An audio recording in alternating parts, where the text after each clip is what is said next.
And at number 6, the sixth greatest player of all time is Kobe Bean Bryant.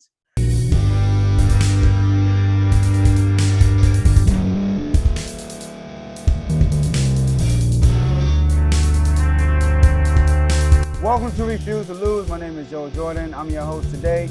Today we're going to continue the top 10 NBA players of all time. Right now we are at number 6. And at number 6, the sixth greatest player of all time is Kobe Bean Bryant.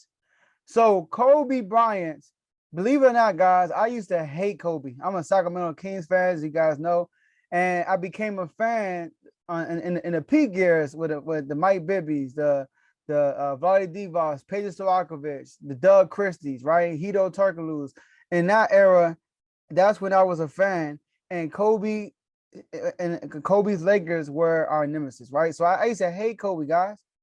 And I grown to like Kobe in 2008 when he won MVP, lost to the Celtics, and 09. After this, he lost to the Celtics. He came back with a different mindset, and he was so focused and determined to win our championship without Shaq. And he won me over after that. So ever since then, he's been my favorite player. But enough about me. Let's talk about Kobe Bryant, y'all.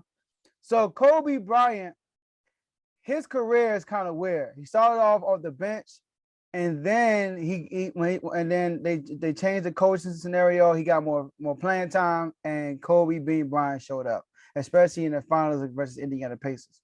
All right, but Kobe, 5 rings, 5 championships. He was part of a duo that accomplished the three-peat with Shaquille O'Neal. 2 Finals MVPs, which he won back-to-back. So think about it. Jordan won 3 straight, and then he won 3 straight again. All right. Since then, we're not including Bill Russell. Bill Russell is another time, you know. But outside of that, they are the only ones that completed a 3-peat and a 2-peat. They're the only ones in NBA history outside of Bill Russell that completed a 3-peat and at least a 2-peat. So Kobe, the crazy thing about his career is those rings were separated, and his prime was actually in between the rings. He was not in his prime when he was with Shaq, and he was not in his prime when he won the 2 championships.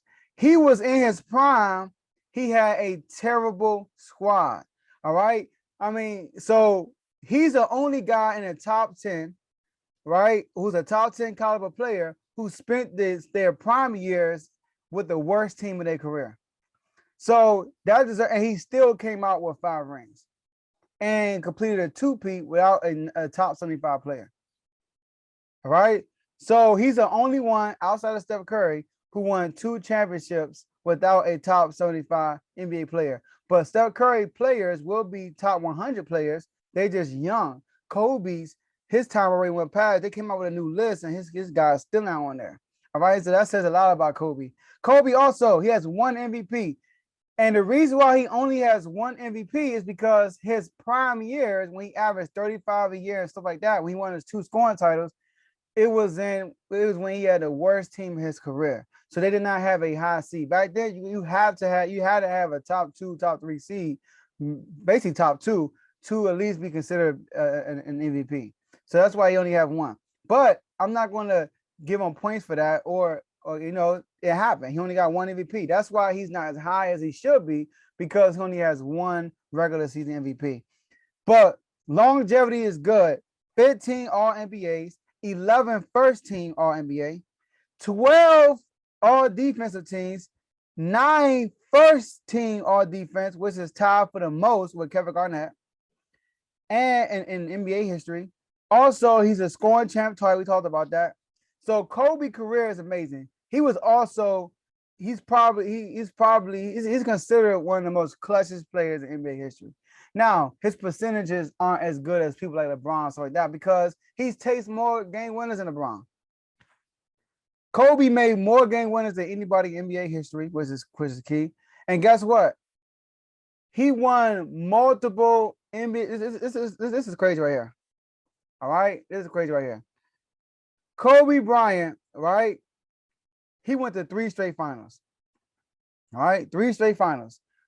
Post Shaq, right? He went in 08 when he won MVP. he went 09 when they beat Orlando, and he went 10 when they beat Celtics, right? So he went 3 straight. In those 3 years, Kobe beat 10 50-win teams in those 3 years. So just put in perspective how great that is. Michael Jordan, he had 2 3-peats, and neither one of those 3-peats, he beat 10 51 teams. LeBron James, he went to 10 straight finals, I believe, 10 straight finals. He didn't beat 10 51 teams until he got to his, like, in his final stretch, right? He didn't beat 10 51 teams until he completed his 8th final run, 8th year, his 8th final run. So it took LeBron 8 years to do what Kobe did in 3 years. That just shows the level of competition he was going against. And he was at his prime mentally and skill-wise, but he was not in his athletic prime. His athletic prime was, I think, 07. I think 07 was Kobe's prime, in my opinion. That 06, 07 season, right? So he did that without, and then guess what? That team, with that sorry team, that bad team he had, they almost beat a really, really great Phoenix Suns team. They were up 3-1 against that team. So, and then all of Kobe's will. So Kobe, he is unappreciated at times because the lack of regular season MVPs and the Shaq situation. But I know in my Shaq video, I said Shaq was a man in the conferences. Listen, that was a mistake, right? One of those. So if they would have came out with the Western Conference Finals, Western Conference Finals championship, trophy, the Barry Johnson Trophy, Kobe would have won 2 of those. And everybody and their mom know back then the NBA championship was in the Western Conference Finals, not in the actual NBA championship. So once you got out the West, you were going to win a championship. So Kobe was a great piece in that situation. He averaged, when they beat the Spurs, he averaged, he would have won MVP. He averaged 33. When they beat the Kings, when they beat us, right? He was the best player also, right? So Kobe gets slighted a lot because of that Shaq scenario, but it was kind of a one. Listen, if Shaq was a 10, Kobe was a 9.9. All right. In the finals, it was a mismatch. So it wasn't like Kyrie is a great player, but it wasn't like LeBron and Kyrie. All right. It wasn't, and then like KD and Steph. It was kind of more so like that, a KD and Steph situation. All right. So Kobe, he is my 6th best player in NBA history. And next, we're going to go with 5. So that's all I have for you guys today. And I'll see you guys next episode.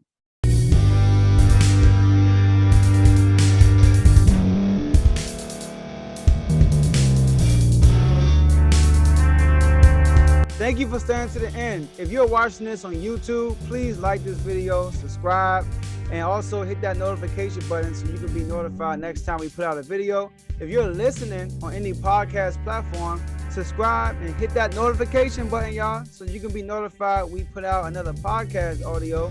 And last but not least, hit that share button. No matter what you're listening to or watching it, hit that share button and send it to somebody that you know that would love to watch this episode you just listened to. So once again, thank you for staying to the end, and we'll see y'all at the next episode.